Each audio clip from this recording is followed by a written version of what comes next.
Alors l'égoïsme dans les Yoga Sutras, c'est traité d'une manière assez, spécifique. C'est lié à l'identification à son ego, au jeu. C'est l'identification erronée, quitter la conscience pure, si je peux dire ça comme ça, son esprit pour être identifié à son corps, à son identité. Et c'est conditionné avec son mental, avec son intellect et avec son corps. C'est l'idée que l'ego est séparé de la vie. Et c'est pas l'égoïsme dans je veux rien partager, quoique ça existe aussi dans des termes plus subtils, mais c'est cette idée-là. Donc après le troisième, l'attachement.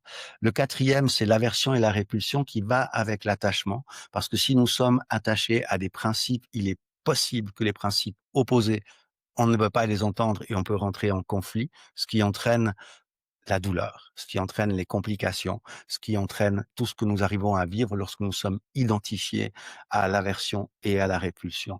L'idée de l'équanimité, de la réalisation mystique, c'est de ne pas être attaché.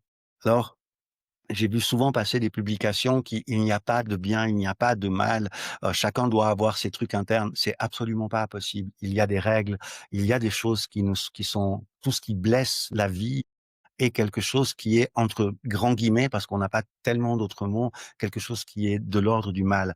L'idée est d'avoir un esprit établi fermement dans la joie sans cause, c'est qu'il y a observation, sans jugement, sans implication, sans violence, sans tout ce qui va avec, qui fait que l'on arrive à vivre dans la paix profonde. C'est ça l'idée de l'aversion et de la répulsion. Et euh, l'aversion et la répulsion va aussi et obligatoirement avec ce que l'on veut posséder. Les 2 sont mariés ensemble. Et le dernier, c'est l'attachement à la vie.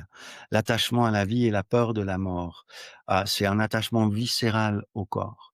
C'est celui-là, c'est le plus compliqué parce que même les plus grands sages, la plupart des plus grands sages, le moment de la mort, eh bien, c'est un moment où ils ne veulent pas quitter le corps. Donc ça, c'est le dernier.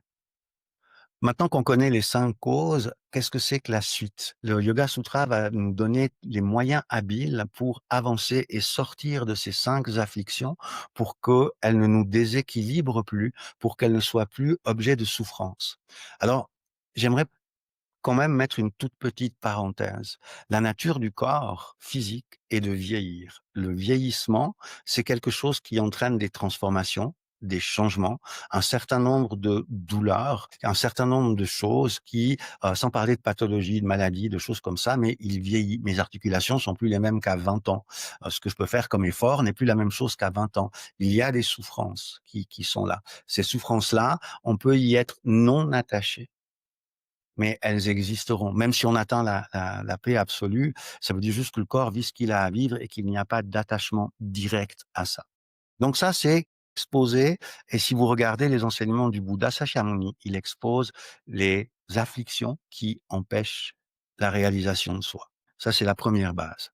Alors, les Yoga Sutras nous donnent quels remèdes on peut prendre, sont des remèdes externes et internes, on peut prendre pour sortir de la souffrance. C'est la même chose que lorsque le corps est malade, eh bien, on va prendre un remède pour pouvoir remettre de l'équilibre dans le corps, le soigner, entre guillemets.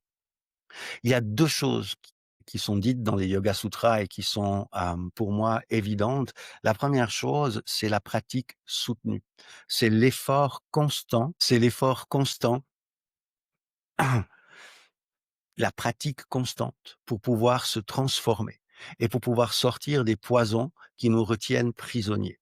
La deuxième, c'est le non-attachement. C'est le détachement des désirs et des objets des sens qui sont les poisons qui nous retiennent prisonniers. Alors, n'y a-t-il pas d'autre cause à la souffrance que ces 5 causes? Ça, c'est ce que Patanjali offre. Chacun est libre de trouver les causes de la souffrance, mais si ces 5 points-là disparaissent, toutes les causes secondaires de la souffrance disparaissent, vraiment et clairement.